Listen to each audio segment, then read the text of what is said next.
जय जगन्नाथ बंधुगण।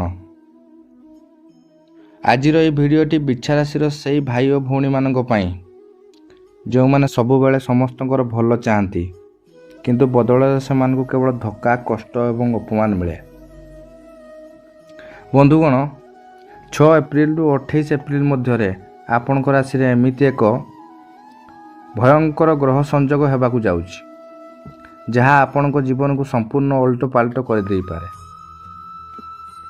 आज मु एमिति 5टी स्पेशल पॉइंट कहबी जहाँ जानले आपण आगामी 22 दिन पर्यंत निजको बड़ विपद बचाई पारिबे।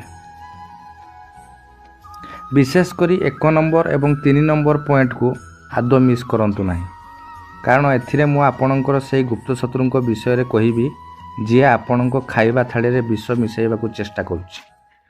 भिडियोटी को शेष जाए देखंतु, कारण शेष में मु एक मोहसधी प्रतिकार कहबी जहाँ कले कौन षड्यंत्र आपणकर किसी बिगाड़ी पारिबो नाही। जदि आपण चैनल रे नुआ अछंती चैनल को सब्सक्राइब करंतु। जदि आपण हनुमानकर प्रकृत भक्त ताले कमेंट बॉक्स रे जय हनुमान निश्चय लिखंतु। दर्शक बंधु एबे आसंतु जानिबा काहेकि बिछा राशि पई एही 6 रु 28 एप्रिल समयटी एते संवेदनशील। आपणक राशि अधिपति होउचंती मंगल देव जे कि साहस एवं शक्तिर प्रतीक, किंतु वर्तमान मंगल देव आपणक चतुर्थ भाव में शनिदेव सह विराजमान अछंती। ज्योतिष शास्त्र रे शनि एवं मंगल एही मिलन को अशुभ जुति बा द्वंद्व जोग कहा जाए। यह ही गुप्त शत्रु मान को जन्म दिए। आपण भाबुथिबे जे आपण कहार किछि खराब करना तेबे शत्रु कहीं बढ़ुचंती। देखंतु शनिदेव हेउचंती कर्मफलदाता। से आपण को परीक्षा करुचंती। आपणकर उन्नति देखि किछि लोकंक मन रे ईर्षा आसुची। सही समय रे राहुंको क्रूर दृष्टि मध्य आपणक भाग्यस्थान उपर रहिछि, जहाँ लोकंक मन रे आपणक प्रति भूल धारणा सृष्टि करुची। आपण सत कहले मध्य लोकंकु ताहा मिछ लागिबो।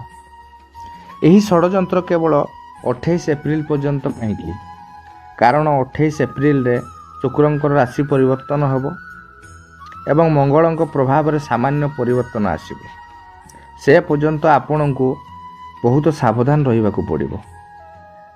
आपणक राशि रे कंटक शनिर प्रभाव थिबारु आपणकर अति विश्वासी लोक मध्य आपणक विरुद्ध रे विष ओगाड़ी पारंती। तेणु एही समय रे मन को शांत रखंतु एवं कहा सह जुक्ति तर्क करंतु नाही। बंधुगण एबे आसंतु जानिबा से गुप्त शत्रु किए एवं तांकु चिन्हिबार 3टी बड़ लक्षण कौन।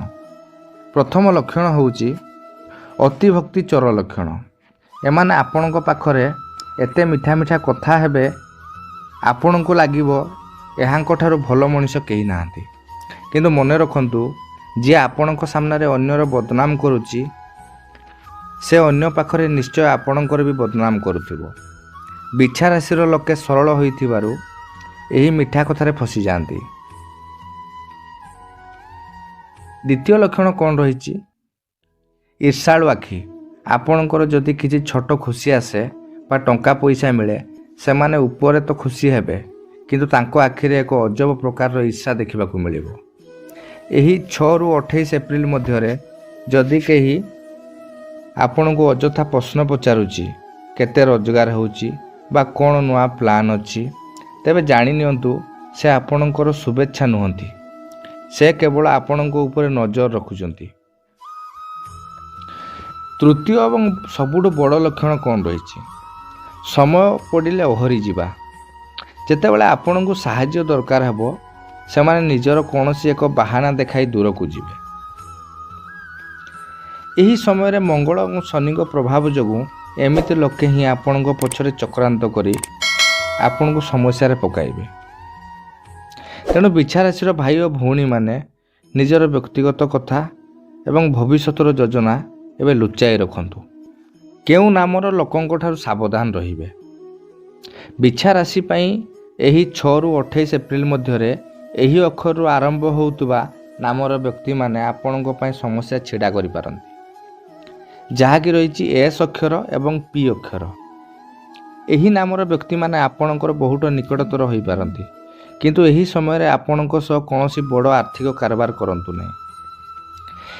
ଏମ୍ ଅକ୍ଷର ଏବଂ ଆର୍ ଅକ୍ଷର, ଏହି ବ୍ୟକ୍ତିମାନଙ୍କ ସହ କଥାବାର୍ତ୍ତା କଲାବେଳେ ସଂଯମତା ରଖନ୍ତୁ। ଏମାନେ ଆପଣଙ୍କ କଥାକୁ ବଙ୍କେଇ ଅନ୍ୟ ଆଗରେ କହିପାରନ୍ତି।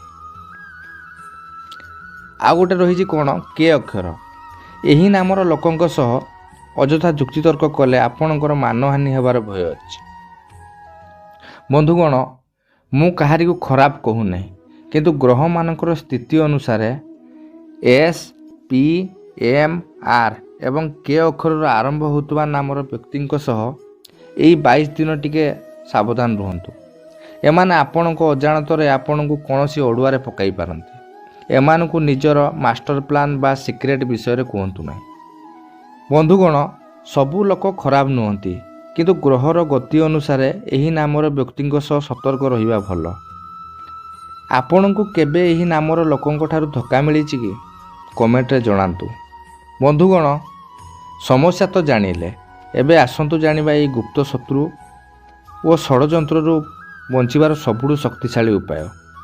ବିଛା ରାଶିର ଅଧିପତି ମଙ୍ଗଳ ହୋଇଥିବାରୁ ଆପଣଙ୍କ ପାଇଁ ପ୍ରଭୁ ହନୁମାନଙ୍କ ସେବା ହିଁ ସର୍ବଶ୍ରେଷ୍ଠ।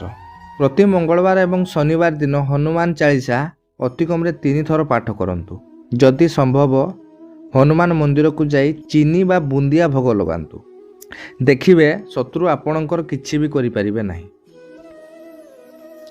ଦ୍ୱିତୀୟ ସହଜ ଉପାୟଟି କ'ଣ ରହିଛି? ନିଜ ପକେଟରେ ଏକ ଛୋଟ ଫିଟିକିରି ଖଣ୍ଡ ରଖନ୍ତୁ। ଏହା ଆପଣଙ୍କ ଚାରିପାଖରେ ଥିବା ନକାରାତ୍ମକ ଶକ୍ତିକୁ ଟାଣି ନେବ। ଏହା ସହିତ ପ୍ରତିଦିନ ସକାଳେ ସୂର୍ଯ୍ୟଦେବଙ୍କୁ ଏକ ତମ୍ବା ପାତ୍ରରେ ଜଳ ଅର୍ପଣ କରନ୍ତୁ।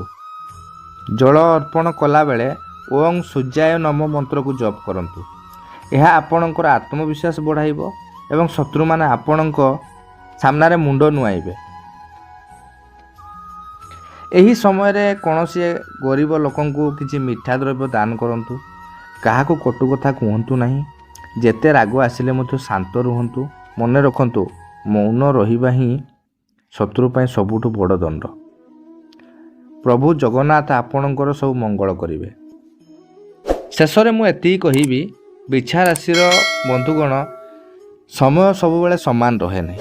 ଯଦି ଆଜି ଆପଣଙ୍କୁ ଷଡ଼ଯନ୍ତ୍ର ବା ଶତ୍ରୁଙ୍କ ସାମ୍ନା କରିବାକୁ ପଡ଼ୁଛି, ତେବେ ମନେ ରଖନ୍ତୁ, ଏହା ଆପଣଙ୍କୁ ଆହୁରି ଶକ୍ତିଶାଳୀ ବନାଇବା ପାଇଁ ପ୍ରଭୁଙ୍କର ଏକ ପରୀକ୍ଷା।